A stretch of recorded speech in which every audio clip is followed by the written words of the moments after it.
నీ వంటి ఆదర్శపుత్రుణ్ణి పొందిన కేవలం నీ మాతాపితలే కాక మొత్తం రఘువంశంలోని మన పూర్వులంతా గర్వంతో శిరస్సులెత్తుకోగలిగారు. మా ప్రశంసలన్నీ విని మౌనంగా ఉన్నావే రామా?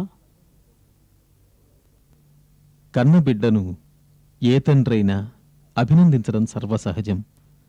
అదే తమరూ చేస్తున్నారు. నేను తమ ఆజ్ఞాపాలన చేశానే కాని ఇంకేమీ చెయ్యలేదు. తండ్రి పుత్రునితో స్వయంగా కుమారా ఈ పని చెయ్యమని చెప్పకపోయినా ప్రతి పుత్రుడు తన తండ్రి మనసులో కోరిక గ్రహించి అతని ప్రాణాలిచ్చైనా నెరవేరుస్తాడు. ఈ కర్తవ్య ప్రేరణతోనే సత్కార్యాలు సాధించగలిగాను.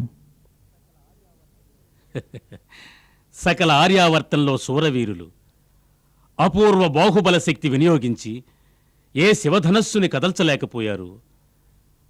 ఆ విల్లు విరుచుటలో ఎవరి ప్రేరణ ఉంది రామా?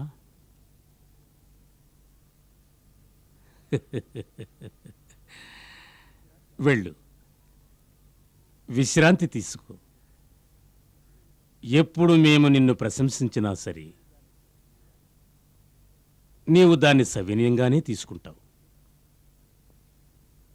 వెళ్ళు కుమారా.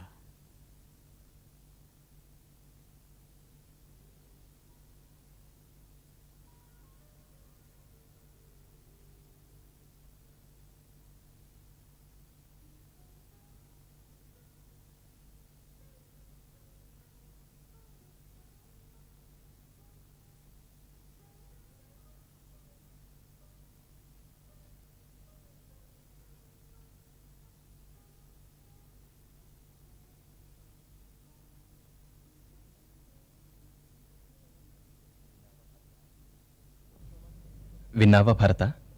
పుష్పవాటిక నుంచి వచ్చిన తరువాత రాముని ముఖ కవళికలు నేను చూశాను. ఏం చూశావు? ఆరుబయట చంద్రుని వంక చూస్తూ హాయిగా శ్వాస తీసుకుంటున్నాడు. అలాగా? ఆ మన రాముని విచిత్ర వైఖరిని చూసి నేను అడిగాను, రామభద్ర ఏమిటదని?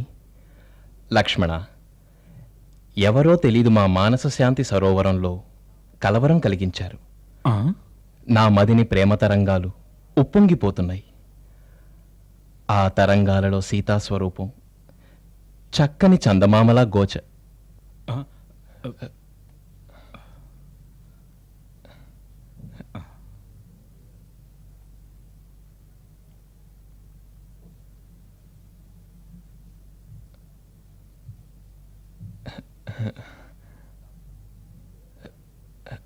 రామభద్ర, ఎలా మీరు వదినను మొదటిసారి కలుసుకున్నారో నేను భరతునికి విశదీకరిస్తున్నాను.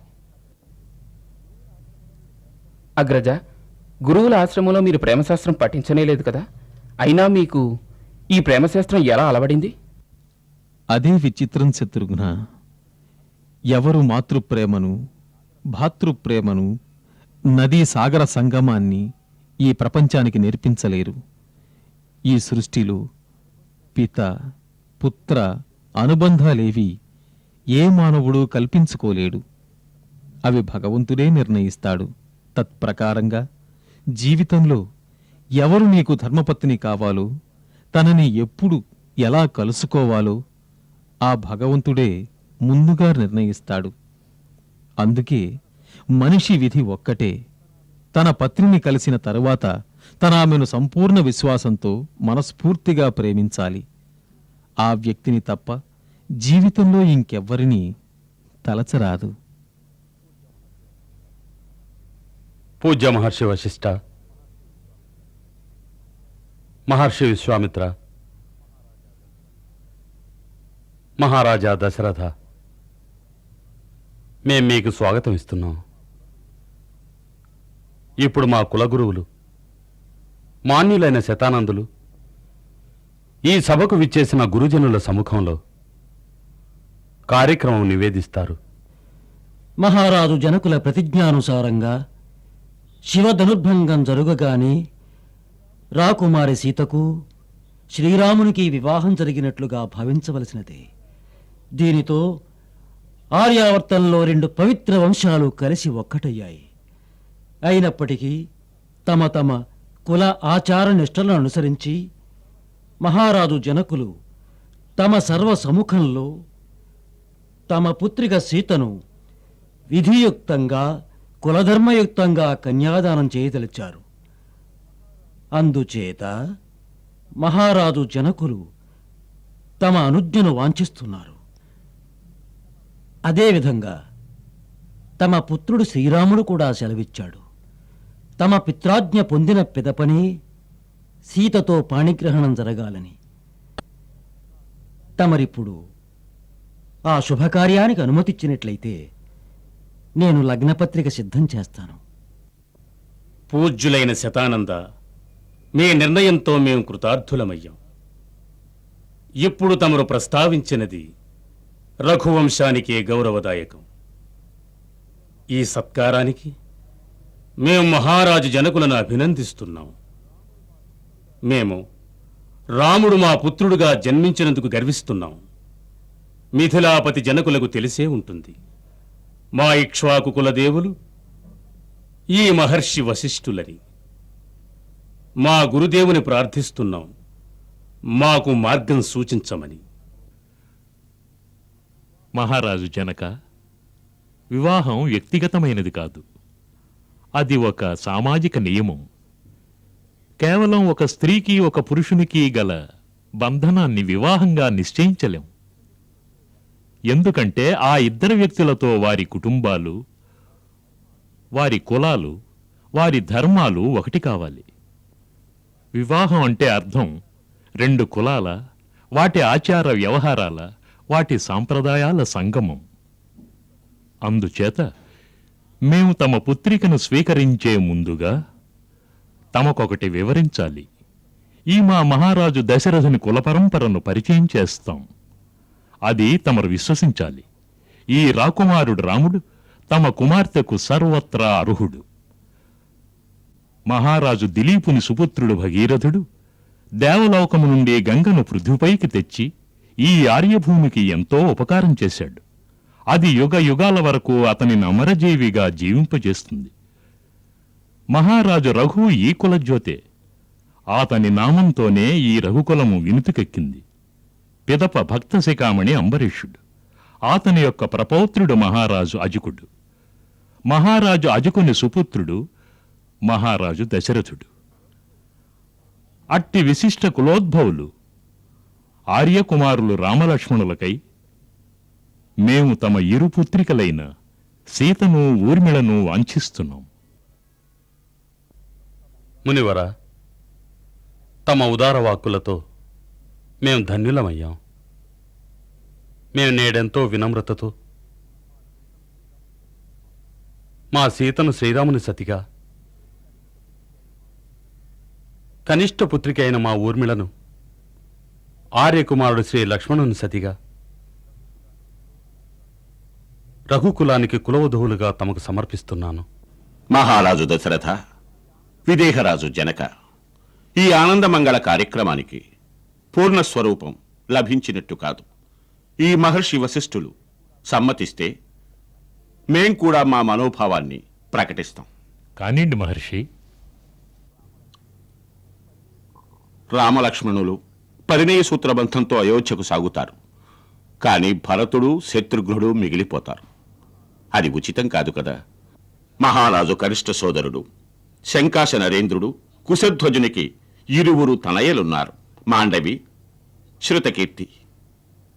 మేమా ఇరువురు కన్యలను కుమార భరతునకు, కుమార శత్రుఘ్నునకు వధువులుగా వాంఛిస్తున్నాం.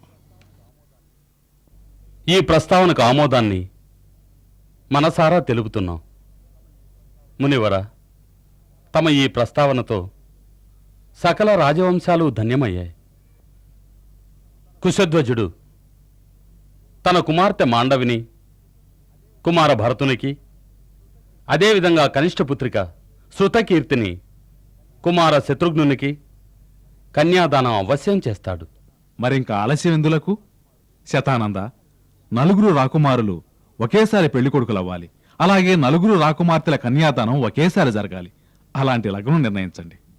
2 దినములలో ఉత్తర ఫల్గుణి నక్షత్రం వస్తున్నది. ఆనాడు 4 వివాహాలు సక్రమంగా జరుగుటకు అత్యుత్తమ లగ్నం ఉన్నది. అయోధ్యాపతి దశరథ నేడు తమ నలుగురు రాకుమారుల మంగళసిద్ధి కొరకై వారిచే గోదానాలు చేయించండి. ఇదే మీ శుభకార్యానికి ఆరంభం. ఆ తరువాత వైవాహిక శుభకార్యాన్ని ఆరంభించండి. తమ ఆజ్ఞ గురుదేవ.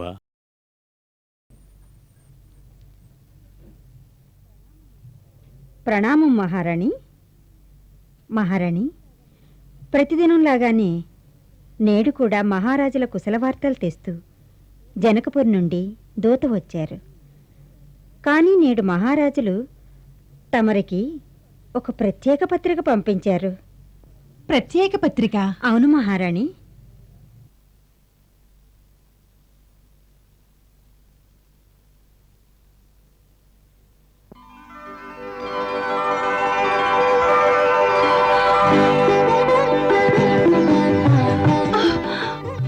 భరతుని వివాహం.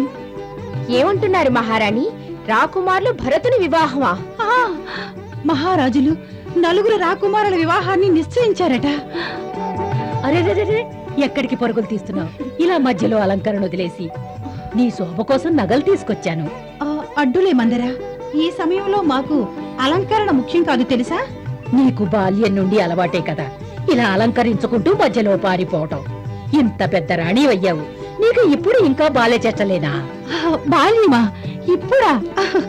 ఏమి మందరా, ఇప్పుడు మేము అత్తలం కాబోతున్నాము. మహారాజులు భరత, లక్ష్మణ, శత్రుఘ్నుల వివాహం నిశ్చయించారు.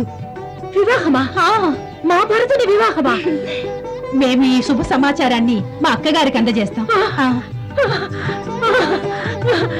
వినండి వినండి వినండి, వివాహం, మా భరతుని వివాహం, మా భరతుని వివాహం. అక్క అక్క, జనకపురం నుండి మహారాజుల సందేశం వచ్చింది.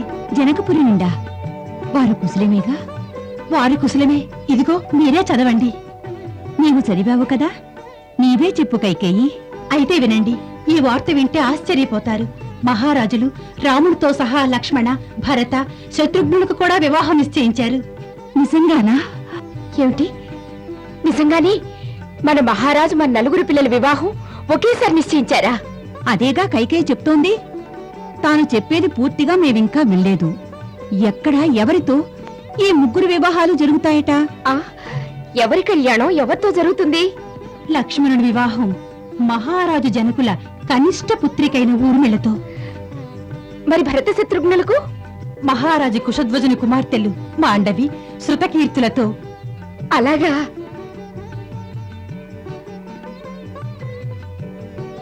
ఏమిటి అంతా మౌనం వహించారు?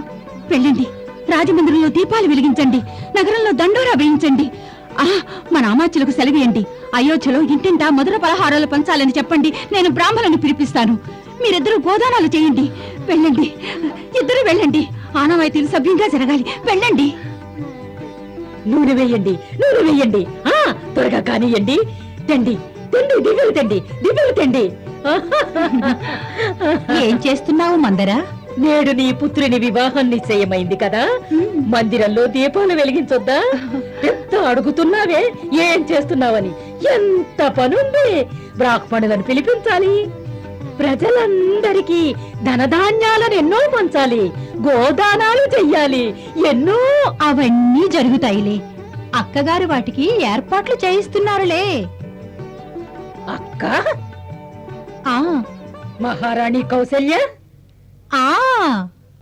ఆవిడ గారంటూ ఏం చేస్తున్నా తన రాముడి కోసం చేస్తుంది, భరతుని కోసం కేవలం నటిస్తోంది. భరతుడు నీ కడుపున పుట్టాడు కదా, భరతుడి కోసం ఏం చెయ్యాలన్నా నీవే చేసుకోవాలి. మందరా, నీ కుటిల బుద్ధి జన్మలో ఇక మారదు. అక్కగారికి మాకంటే ఎక్కువ వాత్సల్యం భరతుడంటే. తెలుసు తెలుసు, కానీ ఆవిడ భరతుడి మాతృమూర్తి కాలేదుగా. మాతృమూర్తిగా నీవే చేసుకోవాలి. ఈ మాటే అక్క మాతో సెలవిచ్చారు. ఇప్పుడు అర్థమైందా? ఇప్పుడు నీవు ముందుగా నీ తండ్రి గారు మహారాజు అశ్వపతికి వార్త పంపించు. చూసుకో, సందేశం అందగానే సకల కైకేయీ దేశం దీపాలతో అలంకరించబడుతుంది. భరతుడు సాధారణ రాజకుమారుడు అనుకుంటున్నావా? వాళ్ళ తాతగారిలా వేడుకలు ఎవరు చేయగలరు? నేను నిజం చెప్తున్నాను. ఈ సందేశం అందగానే మీ తండ్రి గారు మీ సోదరుని ఇక్కడకు పంపిస్తారు. నిజమే, మా పితృశ్రీ పరమానందం చెందుతారు. ఓం గణానాంతా గణపతి గంధవామహే ప్రియానాంతా ప్రియపతి గంధవామహే నిధీనాంతా నిధిపతి గంధవామహే అహం జాని గర్భధమ్మ త్వమ జాసి గర్భధమ్మ.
పెళ్లి కొడుకులు కూడా వచ్చారు.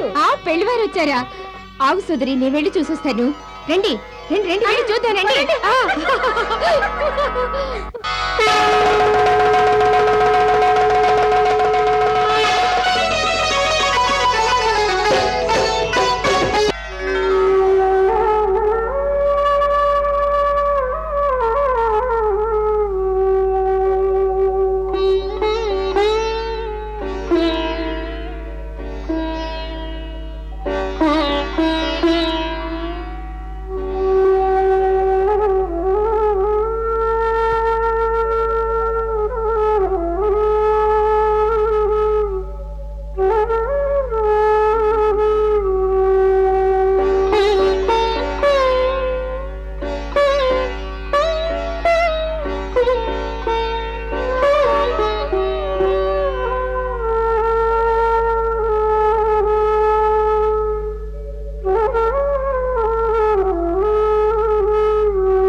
తమ తమ ఆసనాలు అలంకరించండి.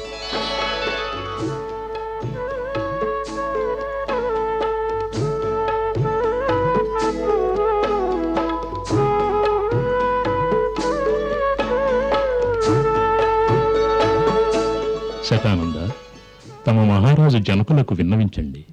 సీతాకుమారిని కళ్యాణ మండపానికి రప్పించండి. తమ ఆజ్ఞ మహర్షి.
శశివర్ణం చతుర్భుజం ప్రసన్నవదనం ధ్యాయేత సర్వవిఘ్నోపశాంతయే సర్వమంగళమాంగళ్యే శివే సర్వార్థసాధికే శరణ్యే త్ర్యంబకే గౌరీ నారాయణి నమోస్తుతే.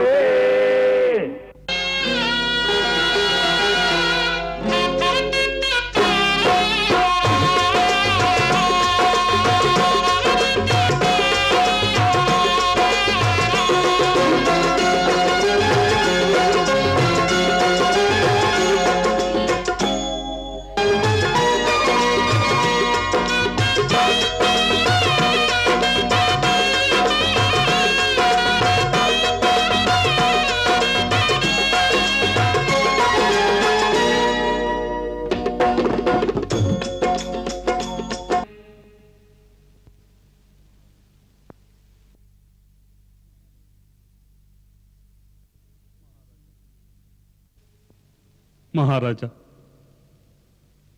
తమ వియ్యంకులమయ్యాక మాకు ప్రత్యేక గౌరవం లభించింది. నన్ను మీరు తమ ప్రియమైన సేవకునిగా భావించండి. ఈ నలుగురిని తమ దాసీలుగా, తమ పరిచారికలుగా భావించి వారి తప్పులను క్షమించాలి.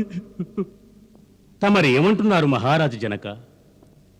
తమ గారాల కుమార్తెలు 4 అమూల్య రత్నాలు కదా. వాటి ప్రకాశంతో అయోధ్య రాజమందిరానికి శోభ ద్విగుణీకృతమవుతుంది. నేడు తమ దానంతో మా ఆశలు సఫలీకృతమయ్యాయి. తమ స్నేహ ఔదార్యాలతో మా సూర్యవంశానికే వన్నె తెచ్చారు.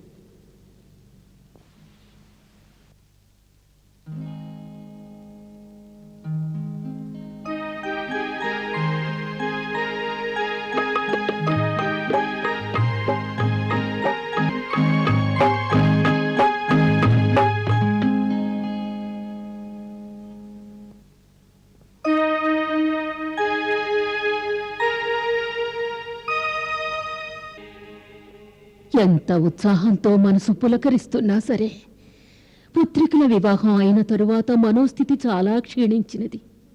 నా ఎదలో గాయం చేసి ఉన్న సర్వస్వాన్ని వెంట తీసుకెళ్తున్నారే. మానసికంగా ఎంతగానో దిగజారాను. నా గుండెలో శోకాన్ని కదిలించి వెళుతున్నారే.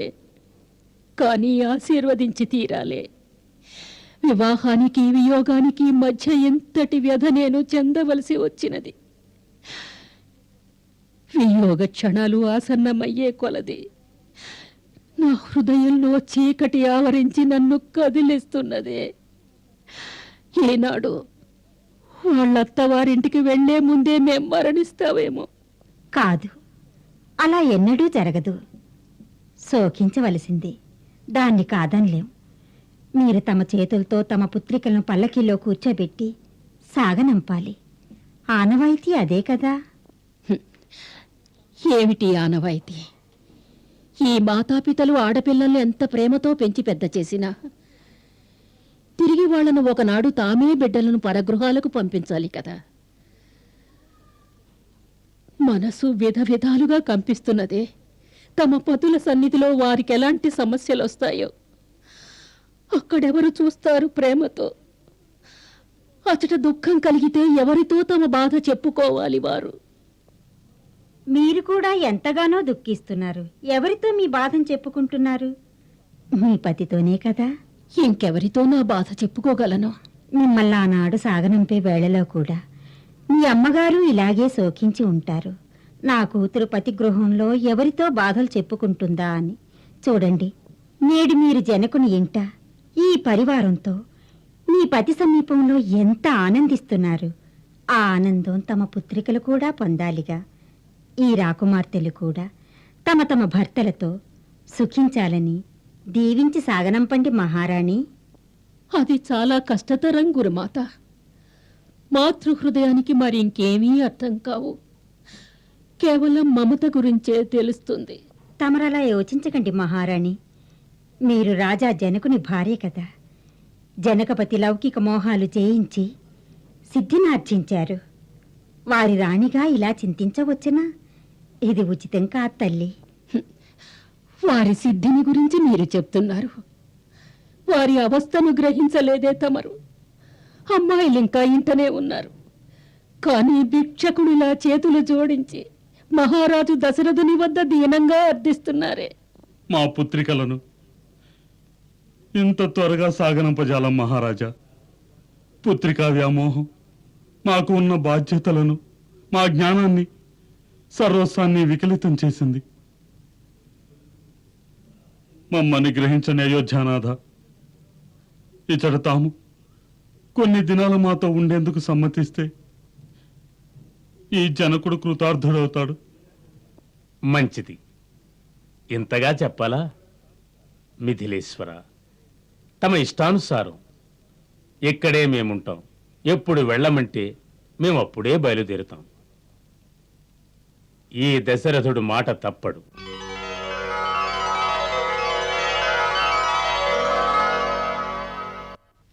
వారు ఒకే మాట రాశారు. మహారాజు జనకులు ఇంకా అనుమతించలేదట, అందుకే ఇప్పట్లో రాలేమని. చక్కగానే రాశారు. మిథులాధీశులు అనుమతిస్తేనే కదా రాగలరు. మహారాజులు మన గురించి ఆలోచించాలి కదా. మనకు నిరీక్షణలోనే కాలం గడుస్తుంది. ఎప్పుడు వాళ్ళొచ్చేది? ఎప్పుడు మనం కోడళ్లను చూసేది? మనతో పాటు ఈ అయోధ్యానగర ప్రజలంతా వారిని ఆహ్వానించుటకై సదా సంసిద్ధులుగానే ఉన్నారు. వారు ఏ క్షణంలో వస్తారు మనం కూడా ఎదురు చూస్తున్నాం. ఇక్కడ అందరి దృష్టి మిథుల నుంచి వచ్చే వారిపైనే ఉంది. ఇప్పుడు మనం ఒక ప్రత్యేక దూతన మహారాజు వద్దకు పంపించి నివేదించమందాము. మేమెంతగానో నిరీక్షిస్తున్నాము, త్వరగా మా కోడళ్లను తీసుకురండి అని. మహారాజు మాట తప్పేవారవుతారే. వారు జనక మహారాజు హృదయాన్ని బాధించదలుచుకునుండరు. ఏమిటక్క, అంత చక్కగా ఆయన్ని సమర్థిస్తున్నారు. మహారాజులు మాట తప్పే అవకాశం లేనే లేదు. మనం వరుల పక్షం వాళ్ళం.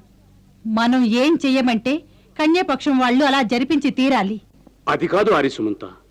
మేము మా నోటితో మహారాజు జనకులతో అధికార సహితంగా ఆదేశించలేం.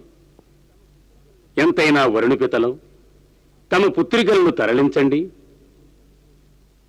రామవియోగం మేము తట్టుకోజాలం. ఆత్మీయులకు దూరమైతే బాధ ఎలాంటిదో ఆ అనుభవం మాకుందని. కానీ జనకరాజు తమ పుత్రికలకు శాశ్వతంగా దూరం కావాలే. వారి భయాందోళనలు ఎవరు తీర్చగలరు?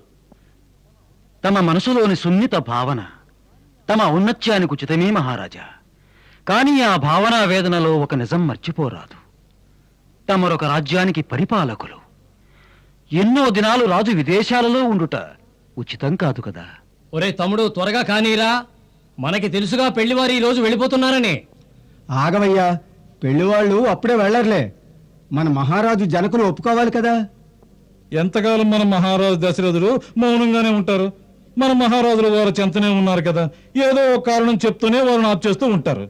సరేనయ్యా, ఎంతకాలం ఆపు చేస్తారు? ఆడపిల్లల్ని అత్తారింటికి పంపించకుండా. కన్నవాళ్ళంతా అంతేనయ్యా. ఆడపిల్లల్ని పంపించలేరు, అలా పంపించకుండా తమ దగ్గరే ఉంచుకోనూ లేరు. పిల్లల పెళ్లి ఎంత సంతోషకరమైనా వాళ్ళను వదిలి ఉండాలంటే చాలా బాధపడతారు. అదేరా మమకారం అంటే. అందుకే వదిలిపెట్టలేరురా. ఎవరైనా ఆ మమకారంలో చిక్కుకోవలసిందే, తప్పదు. ఉత్తమురాలైన సీతలాంటి కూతురుంటే మహారాజు జనకుల్లాంటి మహాయోగులు కూడా సర్వం మర్చిపోతారు.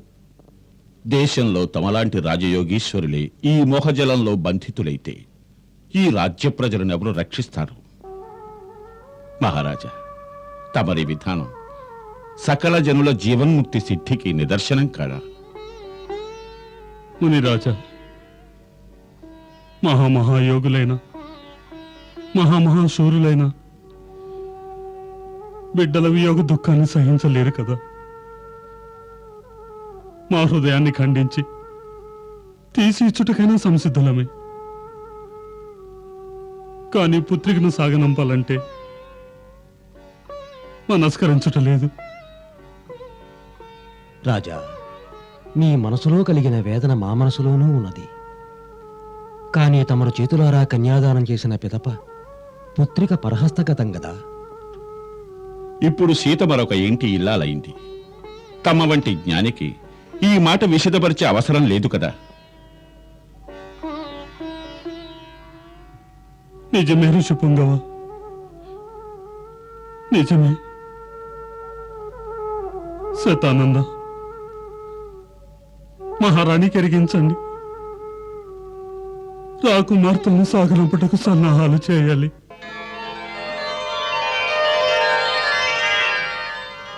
విశ్వామిత్ర శతానందుని ద్వారా సందేశం పంపించారు విదేహరాజు జనకులు. సీతను సాగనంపుటకు సిద్ధం చేస్తున్నారు. మహారాజులు తమ 4 రాకుమార్తెలను రాణివాసానికై పంపిస్తున్నారు, సకల సన్మాన సత్కారాలతో సహా. పితృశ్రీ మీకు ఇచ్చినది ఇదే. త్రిలోకాలలోనూ నీకు శోభను కలిగిస్తుంది. మాతగా నీకు గృహధర్మ జ్ఞానాన్ని అందిస్తున్నాను. నీ జీవనరథ ప్రయాణంలో నీవు కర్తవ్యాన్ని, ధర్మాన్ని అనుసరించాలి. మీరంతా ఒక్కటి గుర్తుంచుకోండి, ఏ స్త్రీకైనా భర్తను మించినటువంటి భగవంతుడు లేనేలేడు. తన పతి పాదసేవ కంటే సాధుజనుల, మహాత్ముల, దేవతల ఏ భగవంతుని పూజ అధికం కాదు. స్త్రీకి ముఖ్య కర్తవ్యం ఒక్కటే, స్వధర్మంలో స్వార్థం త్యజించి తన పతి క్షేమానికై అనుక్షణం శ్రమించి తీరాలి. అదే ఇల్లాలి పూజ, అదే ఇల్లాలి తపస్సు. శాస్త్రాలలో స్త్రీకి పతిసేవ కంటే మించిన ఎలాంటి తపో విధానమూ లేదు.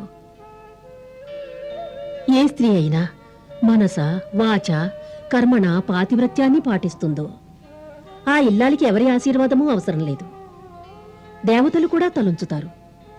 భగవంతుడు కూడా స్వయంగా ఆమె ఆజ్ఞలకు ఆధీనుడవుతాడు.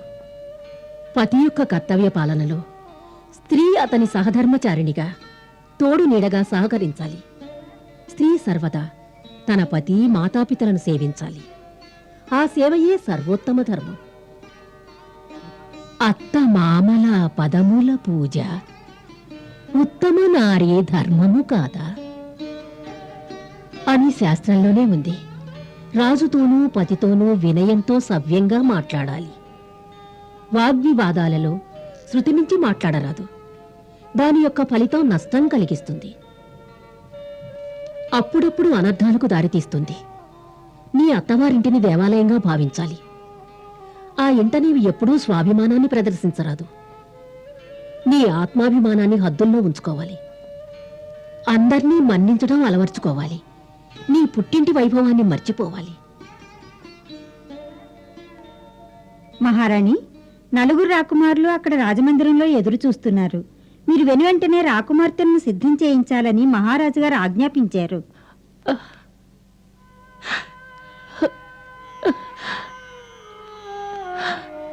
అలాగే అలాగే.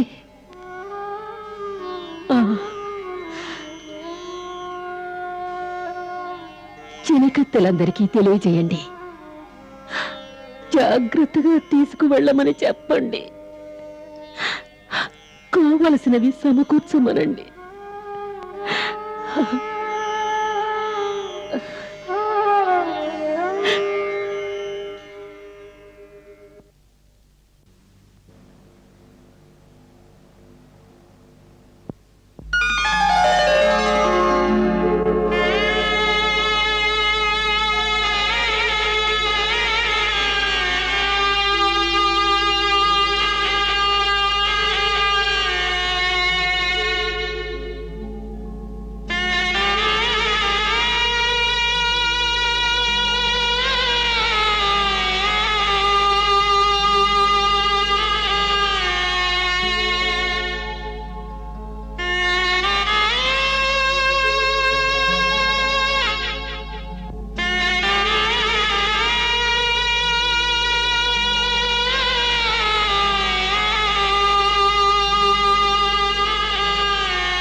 మిథిలేశ్వర, ఏమిటి వింత చర్య?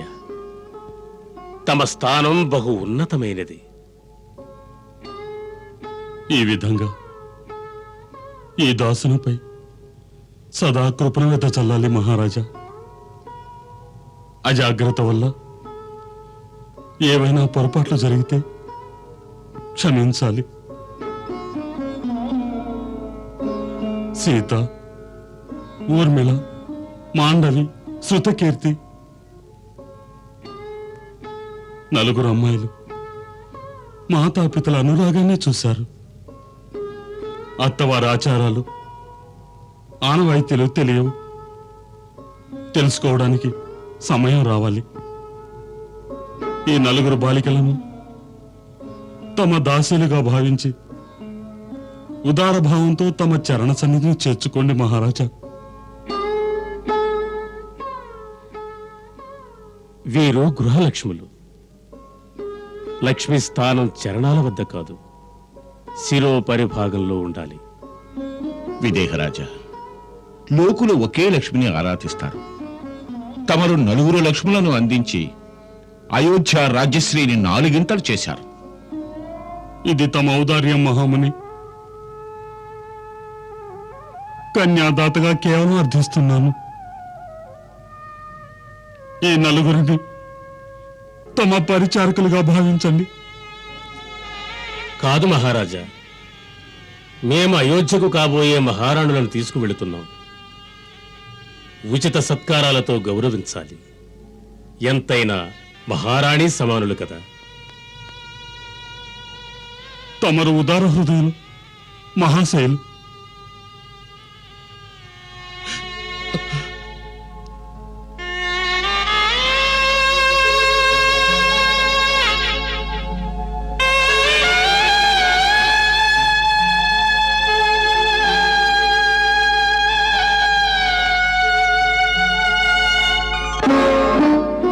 మహారాజా, ముహూర్తానికి సమయం అవుతున్నది. కన్యలను సాగనంపండి.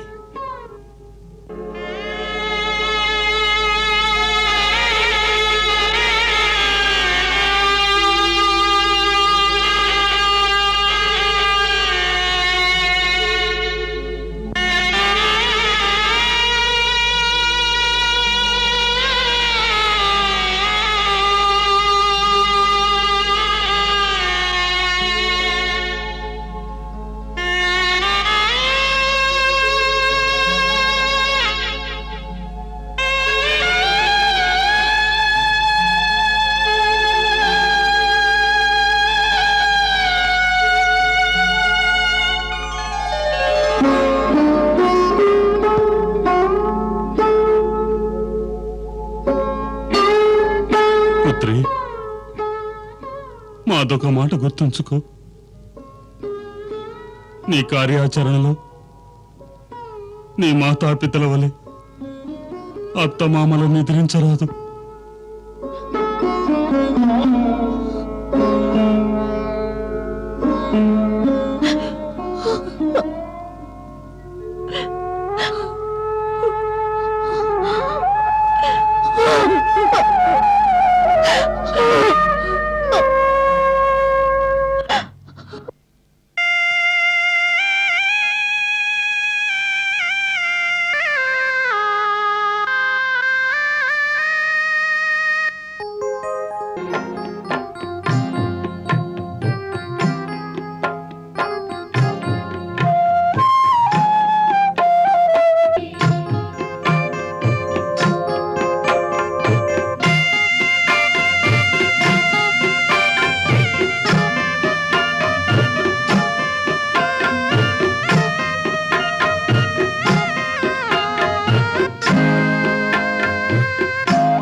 జపాకుసుమ సంకాశం కాశ్యపేయం మహాద్యుతిం తమోరిం సర్వపాపఘ్నం ప్రణతో అస్మి దివాకరం.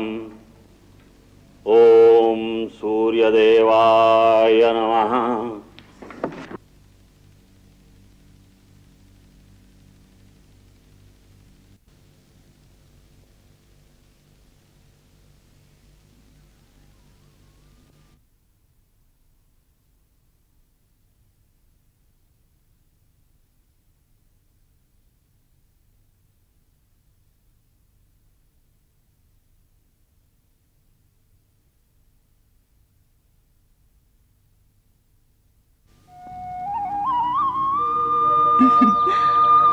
అక్క రాముడు పెద్దవాడు కదా, అందుచే అతని వేడికే తప్పక మొదట జరగాలక్క. అంతే కదా. మొదట మా అన్నగారి వేడుక చూసి ఆయన ఏ విధంగా ఆచరిస్తారో మేము అలాగే చేస్తాం. సరే సరే, మొదట క్షీర పదార్థంతో ఆరంభిద్దాం. అలాగే. జనకపుత్రి, నీ స్వహస్తాలతో రామునికి తినిపించి తల్లి. ఒకరికొకరు తినిపించాలి. తీసుకో, తినిపించు.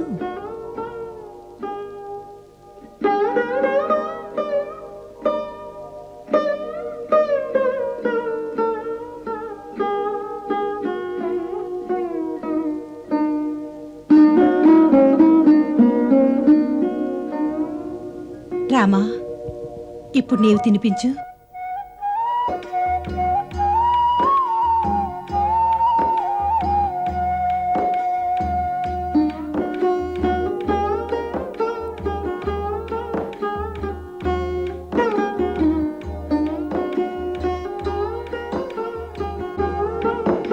అక్క, ఇప్పుడు భరతునికి ఇవ్వండి, తినిపిస్తాడు.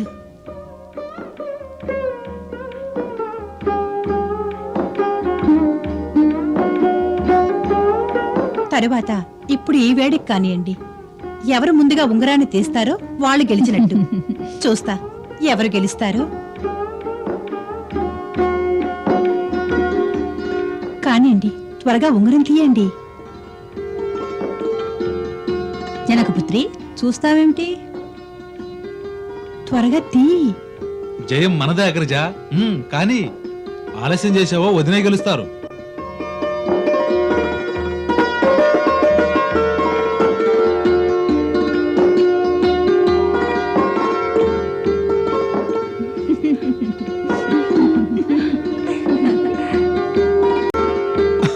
వదిన గెలిచారే. మా వదిన గారిని గెలిపించాలనే మా అన్నయ్య ఆశ. ఏదేమైనా అన్నయ్య ఓడిపోయారు కదా.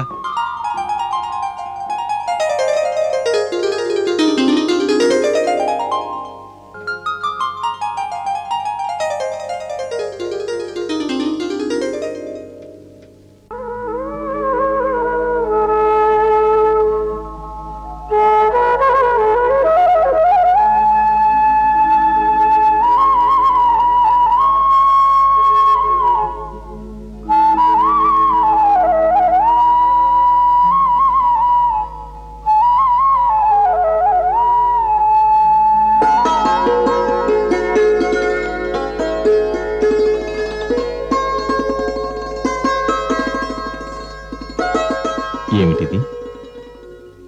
మా తల్లిగారన్నారు, తమరే మా పరమేశ్వర్లని. మీ తల్లిగారి ఉపదేశం సరే, ఇప్పుడు మాదొక ఉపదేశం ఉంది. ఆదేశించండి.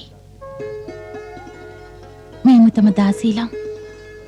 ఇది మా మొదటి ఆదేశం. నీవు మా దాసిగా ప్రవర్తించరాదు.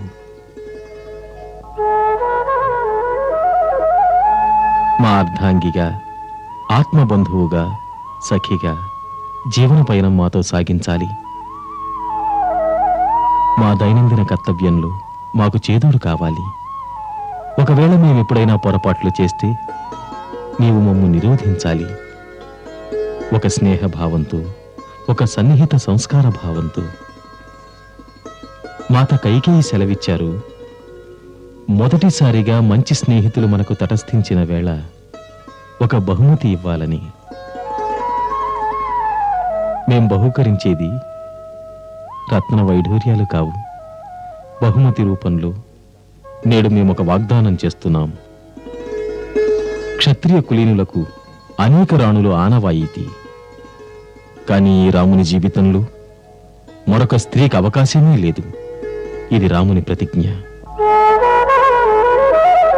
నీకు తెలుసా, ఈ ప్రతిజ్ఞ మేం వైదేహిని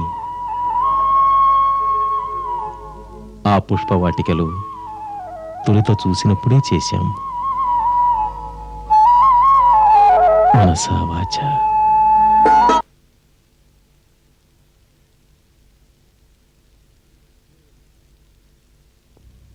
మేమిక్కడికి వచ్చిన మహారాజు జనకులు అతడి స్థితి గుర్తుకొస్తూనే ఉంది. కళ్ళ నిండా నీళ్లతో చేతులు జోడించి మాతో ఒక మాట అన్నారు. మా మనోవ్యథ ఒక్కటి, ఈ మా రాకుమార్తెలు నలుగురు అయోధ్యాపురిలో ఎలా మసులుతారోనని. తమరు కేవలం మహారాజు జనకుని మాటలే విన్నారు. కానీ మహారాణి సునైన మనసులో ఎంత చింతిస్తున్నదో దానిని తమరు గ్రహించలేరు. మేం తెలుసుకున్నాం. స్త్రీల వేదన స్త్రీలే అర్థం చేసుకోగలరు. మేం విదేహరాజుకి వాగ్దానం చేశాం. ఆ రాజకుమార్తెలకు మా రాజ్యంలో ఎటువంటి కష్టం కలుగనేరదని. కౌసల్య, మా వాగ్దానం నిలబెట్టడం మీ యొక్క ధర్మం. తమరే శంకిస్తున్నారా? ఈ అయోధ్యలో ఆ రాకుమార్తెలకు ఆదరాభిమానాలు అందించేవారు లేరని. అది కాదు, మా ఉద్దేశ్యం అది కానే కాదు. కానీ కేవలం ఆదరాభిమానాలు వారికి చాలదు. కన్నవారు అతి ప్రేమతో పెంచిన తర్వాత పిల్లలు అకస్మాత్తుగా అత్తవారింటికి చేరతారు. ఆ స్థితిలో వారి మనస్సు చాలా అయోమయంగా ఉంటుంది. ఎవరు ఎలా ప్రవర్తిస్తారు, ఎవరేమంటారు అదే ఆలోచిస్తూ ఉంటారు. ఆ సమయంలో వారికి ధైర్యం కలిగించాలి. కన్నవారింటి కంటే అత్తవారింట్లో ప్రేమానురాగాలు ఎక్కువగా దొరికే అవకాశం ఉంది అని. నీవు పట్టమహిషివి, అందుచే ఈ బాధ్యతను మేము నీకు అప్పగిస్తున్నాం. కనుక మమతను పంచి మన పుత్రికల వలె ఆదరించాలి. వారిక్కడ తల్లిదండ్రులను మరిచిపోయే విధంగా మనం ప్రవర్తించాలి. తమరు నిశ్చింతగా ఉండండి. కొద్ది దినాలలో వారు మిథులను మర్చిపోతారు.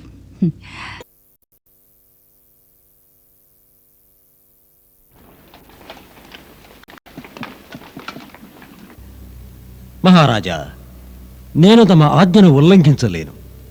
మా తండ్రి గారి వద్ద నుంచి నేడొక సందేశము వచ్చినది. వారు నన్ను వెనువెంటనే బయలుదేరి రమ్మని రాశారు. కుమార యోధాజిత్, మా మామగారు ఆదేశించాక ఇక మిమ్మల్ని మేము నిరోధించజాలము. నిజానికి మీరు వెళ్ళిపోవడం మాకెంత మాత్రం ఇష్టం లేదు. దేవి కైకేయి కూడా ఇష్టం లేదు. ఇంకొద్ది దినాలైన మీరు అయోధ్యలో ఉంటే.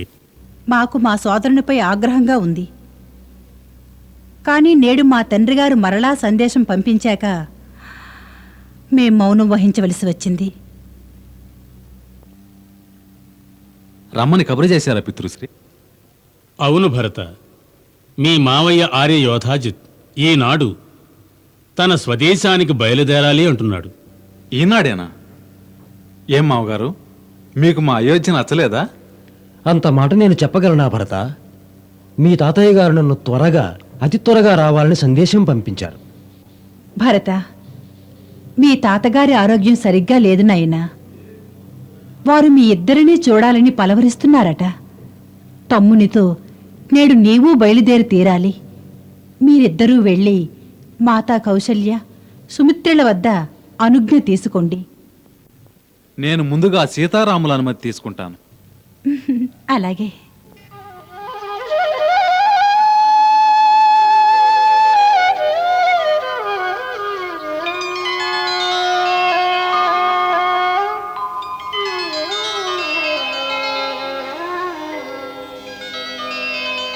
తమ అనుమతి కొరకే వచ్చాను అగ్రజ. ఎందుకు? నేను శత్రుఘ్నుడు నేడు మావయ్యతో వెళ్తున్నాం. అయితే మీ మావయ్యే గెలిచారు, మమ్ము మీ నుండి విడదీస్తున్నారు. సరే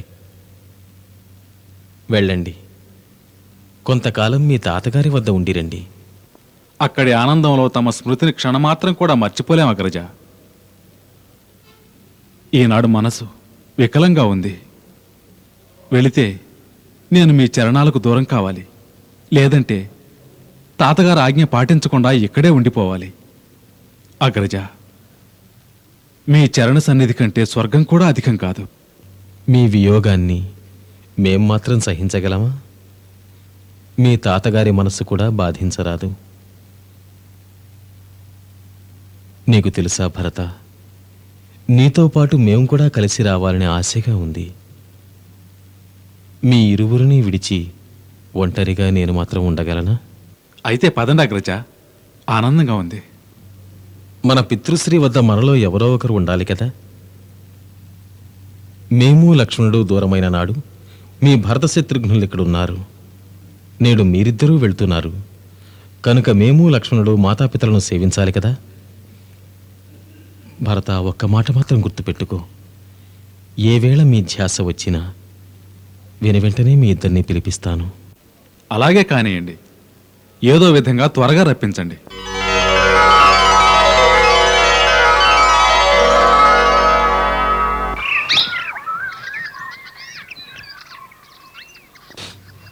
మహర్షి, మేము ఎప్పుడు వెళ్ళిపోవాలనుకున్నా ఈ మహారాజు దశరథుడు ఏదో ఒక విధంగా ఆపు చేస్తున్నాడు. మాకంతా తెలుసు, ఈ మహారాజు ఆశయం వెనుక తమ సంకల్పం దాగి ఉంటుందని. నిజం మునిరాజా, అయోధ్య నరేంద్రుల వల్లే మా అభీష్టత కూడా ఇట నుండి తమరు వెళ్ళరాదనే. మనస్ఫూర్తిగా మాకు ఇట నుండి వెళ్ళాలని లేదు.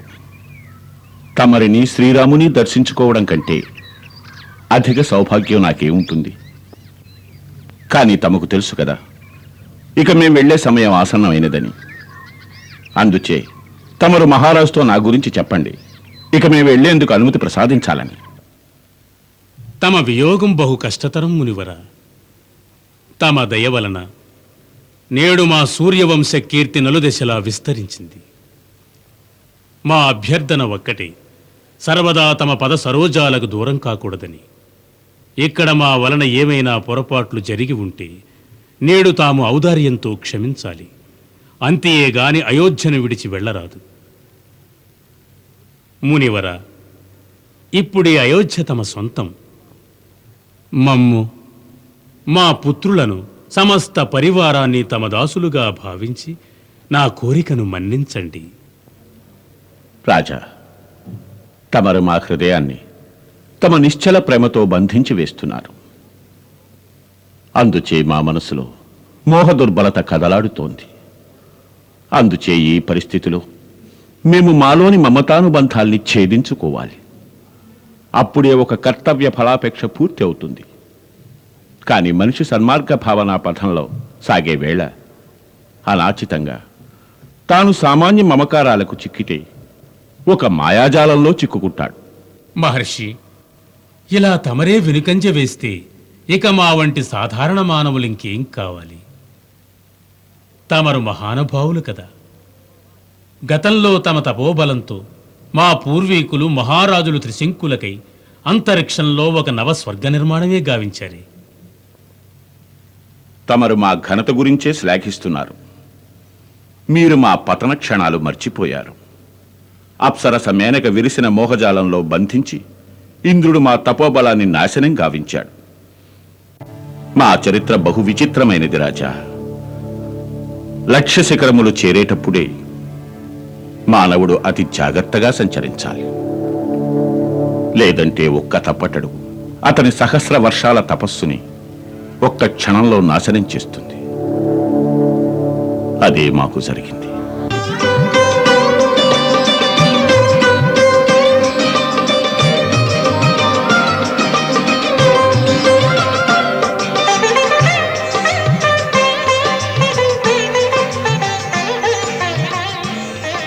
అప్సరస మేనక ఇంద్రుని ఆజ్ఞతో మా కోసమని భూలోకానికి వచ్చింది. ఆ సమయంలో మేము మా తపోబల శక్తితో దివ్యత్వం సాధించి పూర్ణ సిద్ధిని పొందాం. ఆ కారణంగా మాలో అతీతమైన అహంకారం ఉండేది. మాకంటే మహానుభావులు లేరని.